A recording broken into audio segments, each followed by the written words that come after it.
Whilst I was in Little Rock in Arkansas, I had the privilege to be involved in the Total Therapy 7 study.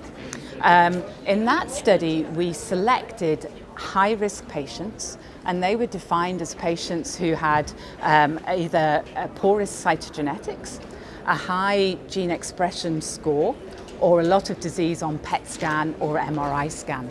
And we treated them with a daratumumab containing regimen.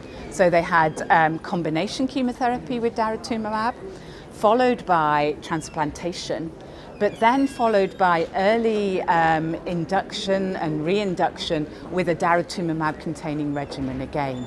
And importantly, the maintenance was an alternating maintenance with daratumumab carfilzomib and dexamethasone, alternating with daratumumab lenalidomide and dexamethasone. The idea being that by combining the CD38 antibody with the other drugs that are standard of care and alternating them, we may be able to overcome some resistance. And what we've been able to show is that in comparison to the previous studies we've run looking at high-risk patients, the survival is better, the progression-free survival is better.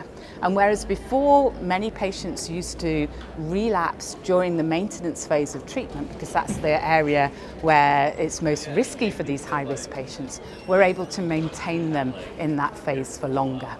So I think the conclusions of our study is that we can use daratumumab in high-risk patients, and that by maintaining the dose of a number of different drugs in that relapse setting is maybe able to overcome clonal heterogeneity and therefore result in a better outcome.